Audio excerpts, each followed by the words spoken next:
أولا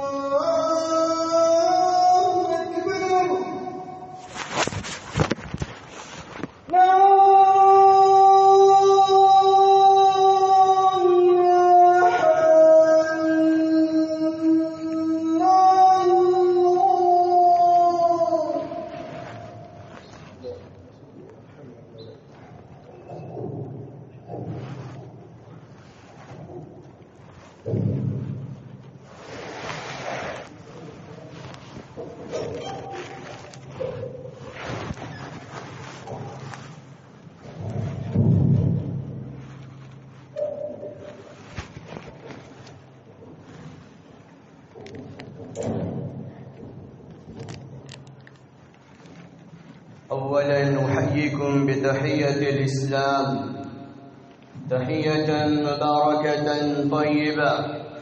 السلام عليكم ورحمة الله وبركاته.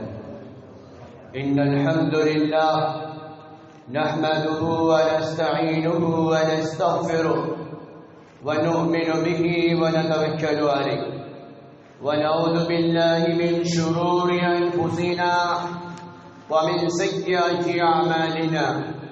من يهده الله فلا مضل له ومن يضلل فلا هادي له، وأشهد أن لا إله إلا الله وحده لا شريك له، وأشهد أن محمدا عبده ورسوله. أما بعد، قال الله عز وجل في كلامه المجيد والفرقان الحميد: أعوذ بالله من الشيطان الرجيم، بسم الله الرحمن الرحيم. يا أيها الناس اتقوا ربكم الذي خلقكم من نفس واحدة وخلق منها زوجها وبث منهما رجالا كثيرا ونساء، واتقوا الله الذي تساءلون به والأرحام، إن الله كان عليكم رقيبا. يا أيها الذين آمنوا اتقوا الله حق تقاته ولا تموتن إلا وأنتم مسلمون. يصلح لكم أعمالكم ويغفر لكم ذنوبكم، ومن يطع الله ورسوله فقد فاز فوزا عظيما. قال النبي صلى الله عليه وسلم: فإن أصدق الحديث كتاب الله، وخير الهدي هدي محمد صلى الله عليه وسلم، وشر الأمور محدثاتها، وكل محدثة بدعة، وكل بدعة ضلالة، وكل ضلالة في النار، أو كما قال عليه الصلاة والسلام. قال الله عز وجل في موضع آخر: قل إن صلاتي ونسكي ومحياي ومماتي لله رب العالمين. معزز سامعین، حاضرین، دینی بھائیوں، بزرگوں، نوجوان ساتھیوں، عزیز بچوں و عفیفہ خواتین اسلام، ہر قسم کی تعریف و توصیف، حمد و ثنا، کبریائی و بردائی اللہ سبحانہ و تعالیٰ کی ذات کو زیبا ہے، جو خالق کائنات ہے، مالک ارض و سما ہے، ذرہ سے لے کر پہاڑ، دریا، سمندر، جنگلات، سب کی تخلیق اللہ سبحانہ و تعالیٰ نے کی ہے۔ اللہ رب العالمین کی توحید و تقدیس ہمیں بیان کرتے رہنا چاہیے، اس لیے اللہ کی ذات وہ ذات ہے جس نے آنکھوں میں آئی ریئیکٹر لگائے۔ ایک وقت میں یہ ہماری آنکھیں 70,000 رنگتوں کو دیکھ کر یہ امتیاز پیدا کر دیتی ہے کہ یہ جیسمین ہے، یہ گلاب کا پھول ہے، یہ چمیلی ہے، یہ الگ الگ رنگتوں کو پہچاننے کے بعد ریئیکٹ کر دیا کرتی ہے۔ یہ اللہ رب العالمین کی خلقت ہے۔ اسی طریقے سے اللہ رب العالمین نے ہمارے کانوں میں ٹیلی فون لگائے، بینک وقت کتنی ہی بھیڑ کیوں نہ ہو، اگر ہمارا بیٹا بول رہا ہے، باپ ماں فوراً محسوس کر لیتے ہیں کہ میرے بیٹی کی آواز ہے۔ یہ اللہ رب العالمین نے ہمارے کانوں میں ٹیلی فون لگائے۔ اللہ رب العالمین کی ذات وہ ذات ہے جس نے شیر کو دہاڑنا سکھایا، گھوڑے کو ہنہنانا سکھایا، سانپ کو رینگنا سکھایا، اور یہی نہیں پھلوں کی رنگتوں کو ہم دیکھتے چلے جائیں۔ اللہ سبحانہ و تعالیٰ نے کسی پھل کو میٹھا بنایا، کسی کو کھٹا بنایا، ناریل کو اوپر لٹکایا، اس کے اندرون کے حصوں میں اللہ رب العالمین نے کریم کو پرو دیا۔ یہ اللہ سبحانہ و تعالیٰ کی ذات ہے۔ اللہ رب العالمین کے کریشن کو ہم جب دیکھتے ہیں تو ہماری زبان بے ساختہ یہ کہہ پڑتی ہے کہ اللہ سے بہتر کریٹر اس کائنات میں کوئی نہیں۔ اللہ رب العالمین کی تمہید و تقدیس کے بعد سب سے افضل ترین انسان، انسانیت کا رہبر، بھٹکے ہوئوں کو راہ بتلانے والا، غریبوں کی خبر گیری کرنے والا، پریشان حال کی پریشانیوں کو دور کرنے والا، اور بھاری بھرکم بوجھ کو اپنی کندھوں پر اٹھا کر لوگوں کے ساتھ ہمدردی کرنے والا، وہ محسن انسانیت، وہ قائد رہبر، وہ قائد اعظم، خاتم الرسل، ساقی کوثر، شافی محشر، امام المتقین، افضل الانبیاء والمرسلین، جناب محمد الرسول اللہ صلی اللہ علیہ وسلم کی ذات اقدس ہے۔ درود و سلام ہو اس ہستی اقدس و مقدس پر۔ اللہم صلی علی محمد، سابقہ تمام انبیاء پر درود و سلام ہو۔ اللہم صلی علی محمد وعلی آل محمد۔ سامعین، آج کے خطبے کا عنوان ہے قربانی کا مقصد۔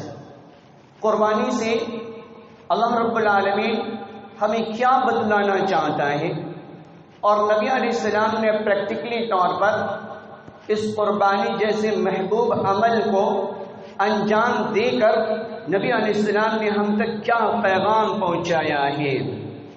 قربانی صرف گوشت کھانے کا نام نہیں، قربانی صرف جانور کو ذبح کر دینے کا نام نہیں۔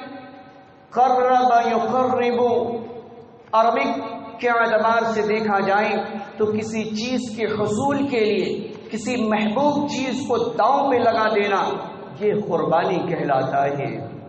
یعنی اللہ کی رضا کے لیے، اللہ کی خوشنودی کے لیے ہم اپنی خواہشات کو نظر انداز کرتے ہوئے کہ ہمارا رب ہم سے کیا چاہتا ہے، اللہ سبحانہ و تعالی ہم سے کیا مطالبہ کرتا ہے، لہذا اس مطالبے کو تکمیل تک پہنچانا اور اپنی نفس کی قربانی دینا، اپنے نفس پہ کنٹرول کرتے ہوئے اللہ کے حکم کی تعمیل میں سر تسلیم خم ہو جانا، یہ قربانی کہلاتا ہے، جس کا نقشہ اللہ سبحانہ و تعالیٰ نے سورہ انعام کی آیت نمبر 162 یعنی 162 کے اندر اللہ سبحانہ و تعالیٰ نے نقشہ کھینچا ہے، اور اپنے پیغمبر کو مخاطب ہو کر اللہ رب العالمین کہتا ہے قُلْ إِنَّ صَلَاتِي وَنُسُكِي وَمَحْيَايَ وَمَمَاتِي لِلَّهِ رَبِّ الْعَالَمِينَ۔ اے پیغمبر آپ کہیے، آنے والے نسل در نسلوں تک یہ پیغام پہنچائیے، آپ انسانیت کو یہ بتلائیے قُلْ إِنَّ صَلَاتِي کہ یہ میرا نماز پڑھنا، عبادت کرنا، ذکر و اذکار کا اہتمام کرنا، زبان سے سچ بولنا، برائی کا دفاع کرنا، قُلْ إِنَّ صَلَاتِي وَنُسُكِي اور اللہ کی راہ میں قربان کرنا۔ جب سچ کی باری آ جائے تو جھوٹ کو قربان کر دینا۔ جی چاہتا ہو کہ جھوٹ بولنے پہ ہمارا بچاؤ ممکن ہو سکتا ہے، لیکن ایسے وقت میں اگر ہم نے اپنے نفس کی خواہشات کی پیروی کیے بغیر رب سبحانہ و تعالیٰ کے حکم کی پیروی کی تو یہ سب سے عظیم قربانی ہے۔ اللہ کا قرآن کہتا ہے کہ نبی آپ کہیے قُلْ إِنَّ صَلَاتِي وَنُسُكِي وَمَحْيَايَ کہ میرا نماز پڑھنا، میرا عبادت کرنا اور راتوں کا جاگنا اور جان کر اپنے رب کو منانا اور اللہ کی راہ میں قربانی دینا صرف جانور کی ہی قربانی یہاں پر مراد نہیں. اگر انسان اپنے وقت کی قربانی دے رہا ہے تو یہ بھی بڑی قربانی ہے. اگر کوئی ٹیچر ہے یا ٹیچنگ کے منصب پر فائز ہے اور اگر وہ پیسے کے مطالبہ کیے بغیر اگر غریب مسکین کے بچوں کو اگر وہ پڑھا رہا ہے فری آف کاسٹ، اس لیے کہ وہ گورنمنٹ امپلائی ہونے کے بعد جو وقت فارغ بچ رہا ہے وہ غریب بچوں کی ہمدردی میں اگر وقت نکال رہا ہے، یہ بھی قربانی ہے، یہ بھی قربانی ہے. اسی طریقے سے اگر گھریلو زندگی میں اگر کوئی بہو ہے اپنے ساس اور سسر کی خدمت کر رہی ہے بغیر کسی مطالبہ کے، بغیر کوئی منصوبے کے، تو یہ بھی اس کے لیے قربانی ہے. یہاں تک کہ اگر ماں ہے اور ماں اپنے سینے کا دودھ اپنے بچے کے حلق میں اتارتی ہے تو یہ بھی اس کے لیے قربانی ہے. گویا کہ اسلام نے ان سارے اوصاف کو قربانی کے نام سے ملقب کیا ہے. اللہ رب العالمین کا قرآن کہتا ہے کہ نبی آپ کہیے کہ میرا نماز پڑھنا، میری قربانی و نسکی و محیای اور میری زندگی کا مقصود و مماتی اور دنیا سے میرا رخصت ہو جانا، یہ سب خالص اللہ رب العالمین کی رضا کے لیے ہونا چاہیے. ورنہ موت تو ان لوگوں کو بھی آ کر رہتی ہے جو 2 کروڑ میں چند سیٹیں خرید لیا کرتے ہیں چند ملبوں کو دیکھنے کے خاطر، اپنی آنکھ کی سکائی کے لیے، اپنی دل کی تسکین کے لیے اتنی بھاری بھرکم پیسے کو وہ لگا دیا کرتے ہیں ٹائٹینک شپوں کے ملبوں کو دیکھنے کے لیے. اور 2 لاکھ نہیں، 2000 نہیں، بلکہ 2.5 کروڑ میں لوگوں نے موت کو خرید لیا. اللہ کا قرآن کہتا ہے بِأَيِّ أَرْضٍ تَمُوتُ إِلَّا اللَّهُ کہ انسان تجھے معلوم نہیں کہ تمہاری دنیا کی کس دھرتی پر موت آئے گی. اس کا علم اللہ سبحانہ و تعالیٰ کو ہے، کیونکہ اللہ رب العالمین نے قرآن کو نازل کیا، نبی مکرم نے قرآن کی آیتوں کو پڑھ کر ہم تک یہ پیغام پہنچایا. یہ اللہ کا بہت ہی عظیم احسان ہے، یہ اللہ رب العالمین کا بہت ہی عظیم احسان ہے. تو ہم جو بھی عمل کو انجام دے رہے ہیں ہماری نیت یہ ہونی چاہیے کہ ہماری اس عمل سے جب رب راضی ہوگا تو یقیناً اللہ سبحانہ و تعالیٰ کی یہ زمین اللہ کی، یا آسمان اللہ کا، زمین آسمان کے بیچ میں آکسیجن اللہ کے، یہ درخت اللہ کے، درخت کے پتوں سے آکسیجن کا نکلنا اللہ کی طرف سے اور کاربن ڈائی آکسائڈ کو اپنی طرف کھینچنا یہ اللہ کی طرف سے، جانوروں کو یہ آکسیجن کے نظام کو فلٹر کر کے انسانیت کے لیے فراہم کرنا یہ اللہ سبحانہ و تعالیٰ کی طرف سے. لہذا اللہ سبحانہ و تعالیٰ کے اللہ تبارک و تعالیٰ کے منشا کو ہم پہچانتے ہوئے عمل کو انجام دیں. جب ہم عمل کو انجام دیں گے اور ہماری نظروں کے سامنے اللہ رب العالمین، اللہ کی خلقت اور اللہ سبحانہ و تعالیٰ کا یقین استحضار ہماری نظروں کے سامنے ہوگا تو یقیناً ہم برائیوں سے بچنے والے ہو جائیں گے. اور اگر ہماری نظروں کے سامنے یہ رہا کہ ہمارا کوئی خوش ہو یا نہ ہو، ہمارا نفس خوش ہو جائے تو گویا کہ ہم خسارے میں ہیں، ہم نقصان اٹھانے والے ہیں. کیونکہ اسماعیل شہید نے تقویت الایمان کے اندر انہوں نے صاف لکھا ہے اگر کوئی بندہ عمدہ لباس پہن لیتا ہے اور عمدہ لباس پہن لینے کے بعد یہ فخر کرتا پھرتا ہے کہ پڑوسی میرا دیکھے تو کہیں گے ہائے چودھری صاحب کا کیا ہی عمدہ لباس ہے، چودھری صاحب کا کیا ہی عمدہ لباس ہے. گویا کہ اس نے لباس کو اپنے تن ڈھکنے کے لیے پہنا تو ضرور، لیکن اس کے دل کے اندر یہ خواہشات تھی کہ لوگ ہمارے لباس کو دیکھ کر تعریف کریں. اصغر من الشرک، یہ شرک کے اقسام میں سے سب سے چھوٹا شرک ہے. گویا کہ ریاکاری اس کے اندر شامل ہو رہا ہے، ریاکاری ہمارے اعمال میں شامل ہو رہا ہے. اگر اسی طریقے سے اگر کوئی بہو ہے اور گھر میں نماز پڑھ رہی ہے اور اگر اس کے دل کے اندر یہ نیت کے اندر یہ فضول پایا جا رہا ہے اور اپنی رکعتوں کو لمبا کر رہی ہے کہ میری ساس دیکھ رہی ہے، میری سانس دیکھ رہی ہیں اور میری ایکٹیویٹیز کو دیکھنے کے بعد وہ خوش ہو جائیں گی. ریاکاری ہے. ایسی نماز ہمیں جنت میں ہرگز نہیں پہنچا سکتی، کیونکہ یہ ریاکاری کے اندر شامل ہوگا، کیونکہ ہم نے رب کو فراموش کر دیا، رب کو ناخوش کر کے ہم نے اپنے نفس کو خوش کیا، اور اپنی سانس کی خوشی کے لیے ہم نے نماز جیسے محبوب عمل کو، نماز جیسے عظیم عمل کو ہم نے انسان کو خوش کرنے کے لیے انجام دیا. ریاکاری کے اندر یہ عمل شامل ہوگا. وہ بھی گویا کہ شرک کیا، اس نے بھی شرک کیا. اسی طریقے سے اگر کوئی جانور خرید کر لاتا ہے اور اس جانور پہ اللہ اکبر لکھا ہوا ہے، اس جانور کے ایک حصے پہ محمد لکھا ہوا ہے، منڈی میں لانے کے بعد جب بولیاں لگتی ہیں، لاکھوں اور کروڑوں میں جانور کی بولی لگتی ہے. کیونکہ اس کے جسم پر محمد لکھا ہے، اس کے جسم پر اللہ لکھا ہوا ہے. تو ایسا ہرگز یہ تصورات، یہ خیالات بالکل غلط ہے، کیونکہ یہ ایک فنون، یہ ایک ماہرین کا ایک ٹولہ ہے جو بچپن سے جانوروں کے نفس کو پکڑ کے چمٹا لگا کے وہ محمد کی شکل دے دیا کرتے.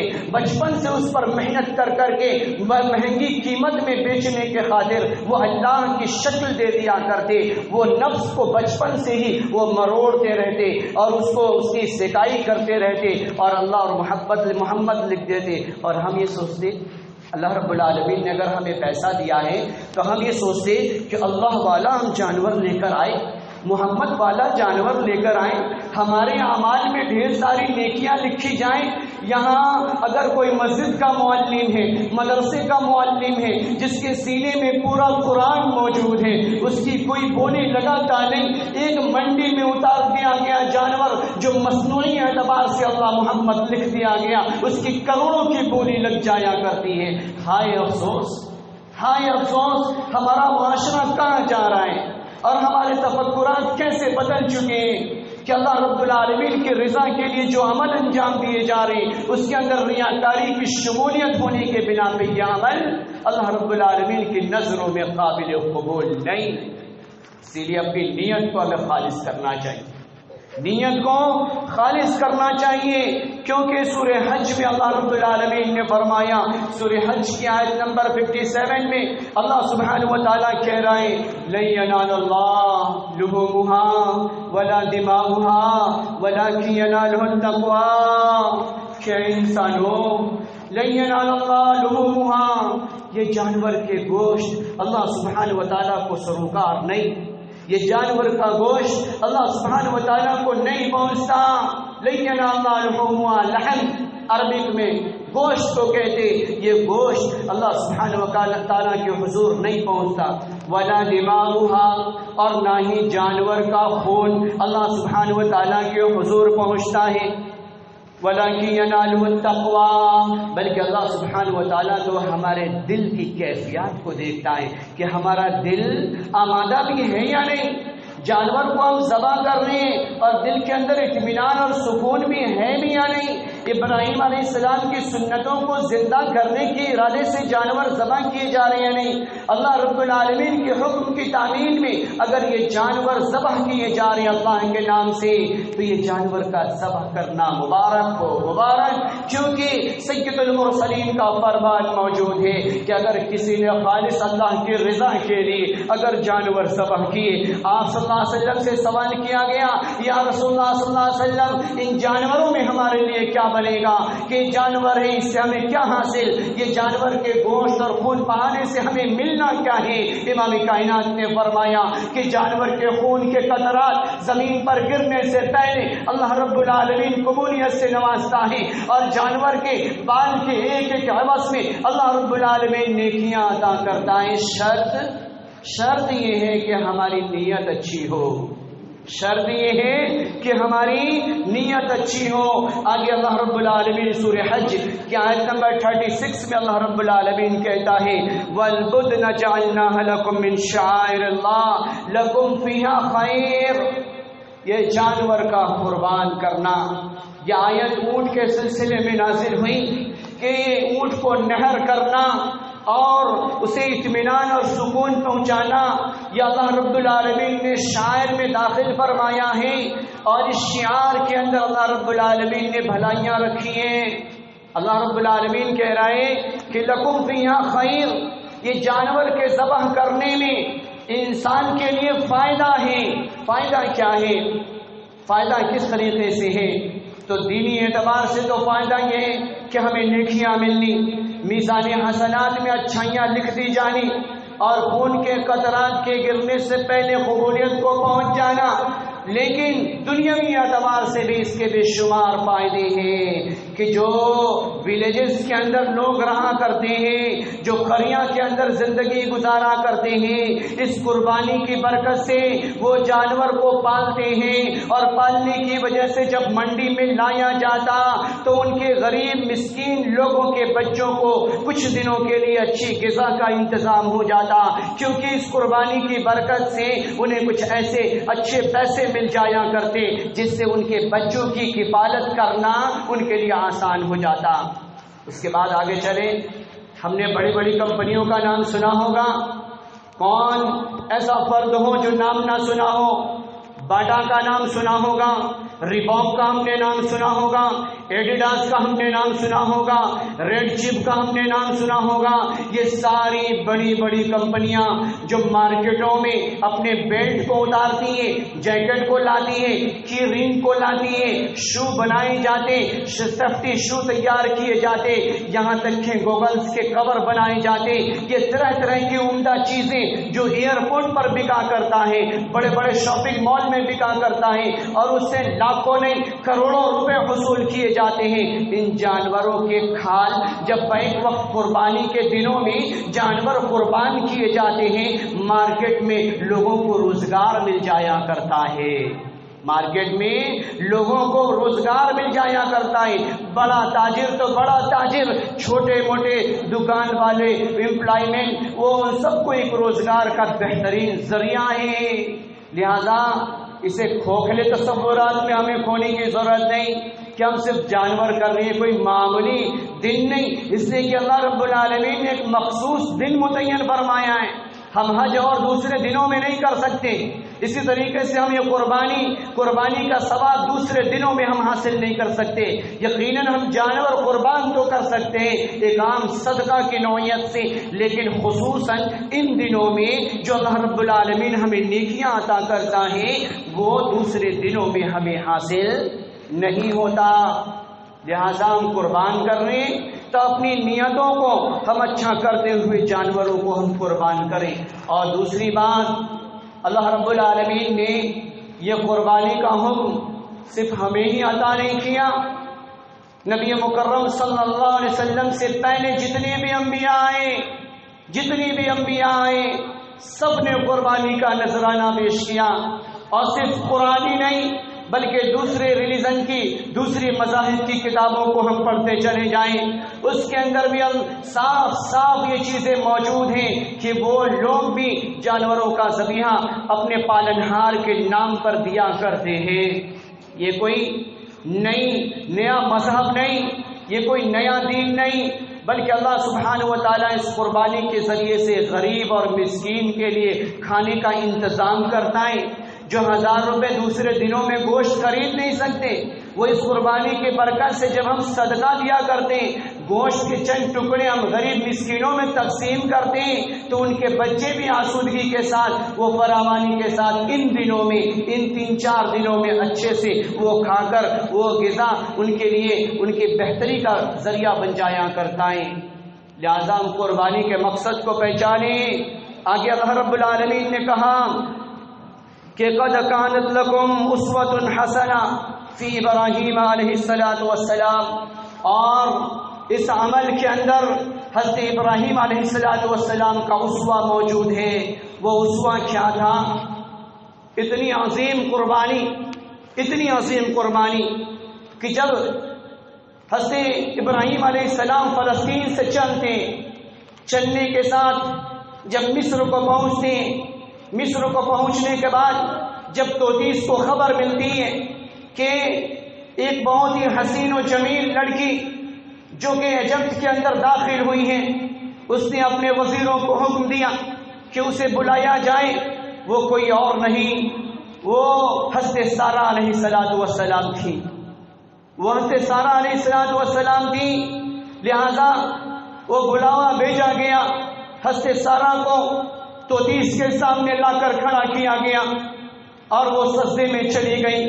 رب سبحانہ و تعالیٰ سے لو لگایا کہ اللہ میں تو بدکار نہیں ہوں، میں نے برائی کا ارتکاب نہیں کیا.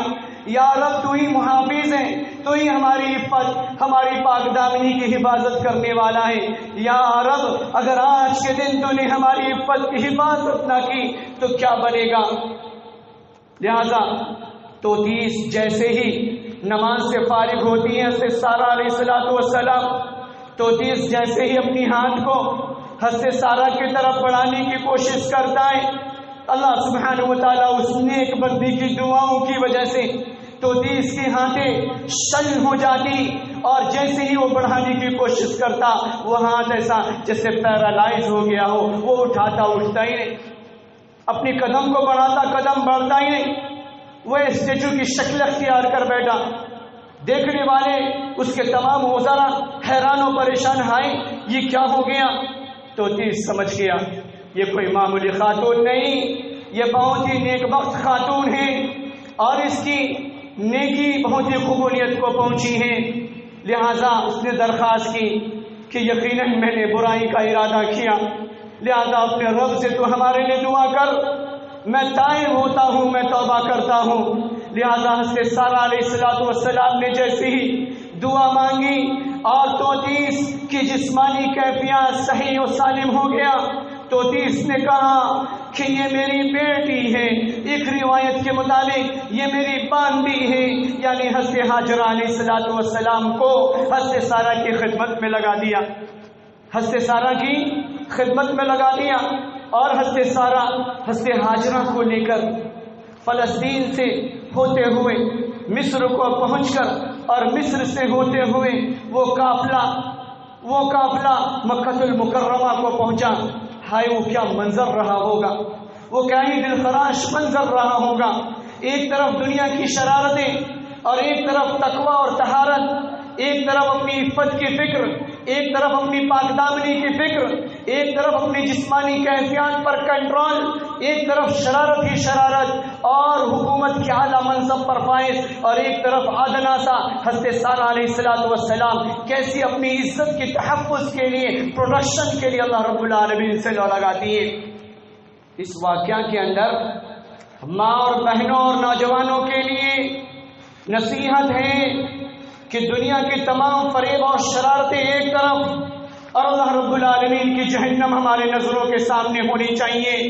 کہ اگر ہم نے دنیاوی زندگی کے لطف اندوز کے لیے، چند منٹ کے شہوت کی تسکین کے لیے اگر ہم نے شرارتوں کو بڑھاوا دیا اور گرل فرینڈ اور بوائے فرینڈ کے شرارتوں میں اگر ہم مبتلا ہوتے ہوئے نظر آ رہے ہیں، ان واقعات کو اپنی نظروں کے ہم سامنے رکھیں کہ حضرت سارہ علیہ السلام رب سبحانہ و تعالیٰ کی عدالت میں جب حاضر ہوگی، حضرت ہاجرہ جب رب کی عدالت میں حاضر ہوں گی، اور فرعون کی بیوی آسیہ جب رب کی عدالت میں حاضر ہوگی، اور یہ سب کی پکار یہی ہوگی، یا رب تیرے جہنم کے ڈر کی وجہ سے، تیرے جہنم کے ان فرشتوں کے مار کے خوف کی وجہ سے میں نے سب کچھ قربان کرنا پسند کیا، لیکن میں نے اپنے جسم کی، اپنی عفت کی، اپنی پاک دامنی کی ہم نے کبھی سودا نہ کیا.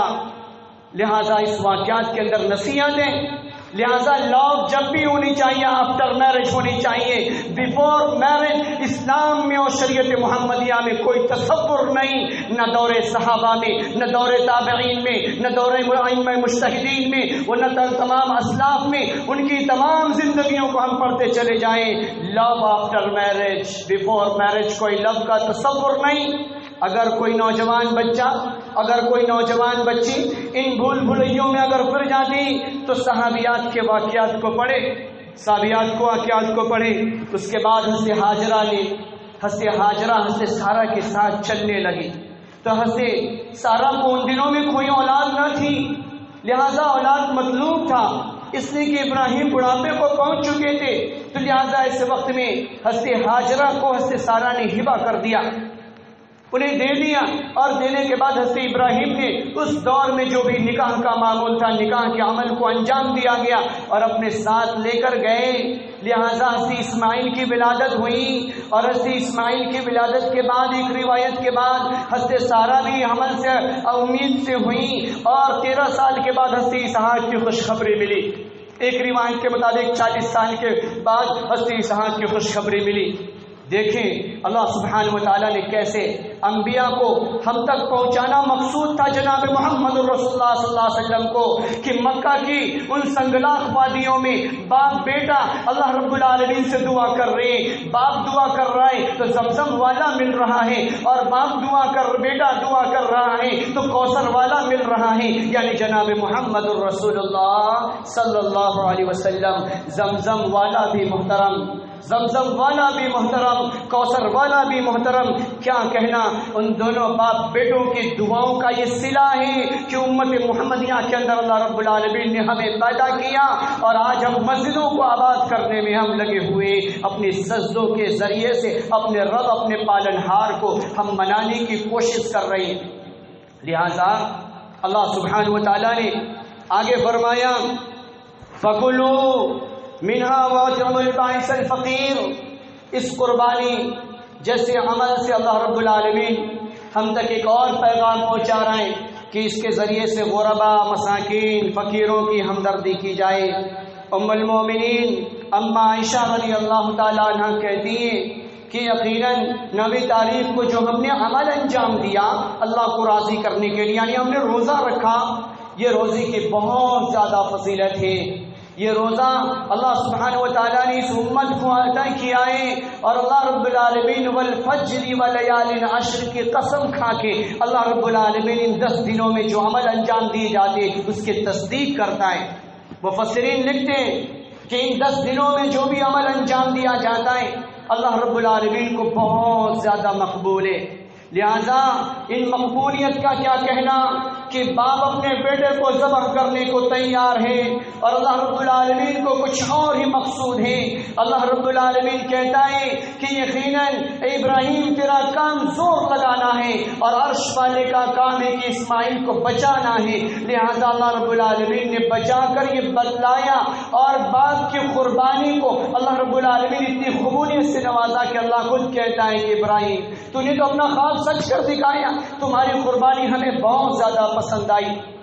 لہذا جو لوگ یہ سوچا کرتے ہیں قربانی کرنے سے کیا ملنا، قربانی کرنے سے کیا ملنا، یہ مالی عبادت کے ساتھ ساتھ یہ ہماری دلی کیفیات کی بھی آزمائش ہے کہ ہمارا دل کیا کہہ رہا ہے۔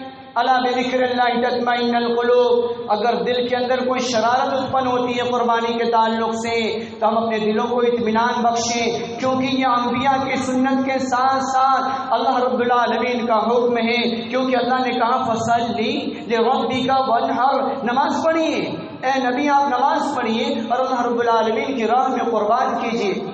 اور اس قربانی سے مقصود یہ ہے کہ اللہ رب العالمین کی رضا کے لیے، اللہ کی خوشنودی کے لیے، جیسے باپ اپنے بیٹے کو ذبح کر رہا ہے اور تیار ہے اللہ کی رضا کے لیے عمل انجام دینے کے لیے، اللہ نے ہمیں مہلت عطا کر دی کہ صرف جانور میں اللہ رب العالمین نے کنورٹ کر دیا، تو لہٰذا ان جانور کے قربان کرنے سے ہمیں یہ نصیحت ملتی ہے کہ جب اللہ کا حکم آئے تو کسی انسان کے حکم کی کوئی حیثیت نہیں رہتی، اللہ کے حکم میں ہمیں فوراً اپنے آپ کو تیار کرنا ہے، فوراً تیار کرنا ہے، جیسے حضرت ہاجرہ نے اپنے آپ کو تیار کر دیا، جیسے حضرت سارہ نے اپنے آپ کو تیار کر لیا، جیسے حضرت ابراہیم نے اپنے آپ کو تیار کر لیا، جیسے حضرت اسماعیل نے اپنا حضرت رب سبحانہ و تعالیٰ کے حکم کی تعلیم میں فوراً چت لیٹ گئے اور کہیں یا ابت افعل ما تؤمر ستجدنی انشاءاللہ من الصابرین، ابا جان آپ کر گزریے جس چیز کے کرنے کا آپ کو حکم دیا ہے۔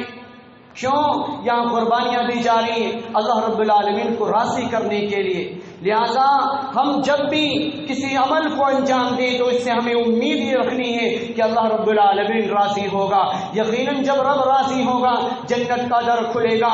جب رب راضی ہوگا نبی علیہ الصلوۃ والسلام قرآن مقدس کی تلاوت سنائیں گے. جب رب راضی ہوگا تو یقیناً اللہ رب العالمین کا دیدار نصیب ہوگا. جب رب راضی ہوگا جنت کی نہریں ہماری انگلیوں پر تیر رہی ہوں گی. جب رب راضی ہوگا جنت کے دسترخوان بچھا دیے جائیں گے. جب رب راضی ہوگا اس دسترخوان پر پرندے اڑ اڑ کر خود بخود انسان کے سامنے اس دسترخوان پر گر رہے ہوں گے. سورہ رحمان ہم پڑھتے چلے جائیں. سیفرون کی قالین بچھا دی جائے گی. مشک کا گارا جنتی محلوں میں لگا دیا جائے گا اور جنتیوں کو اس کے اندر داخل کر دیا جائے گا. اور جنت میں ایک ایسا شیش محل ہوگا. یہ برج خلیفہ جب ہم موبائل میں دیکھتے ہیں تو ہماری آنکھیں چوندھیا جاتی ہیں. ہائے کیا آرکیٹیکٹ کی کیا ہی انجینئرنگ کا ایک خاکہ موجود ہے کہ بادلوں کی بلندی کو چھوتے ہوئے نظر آ رہی ہے.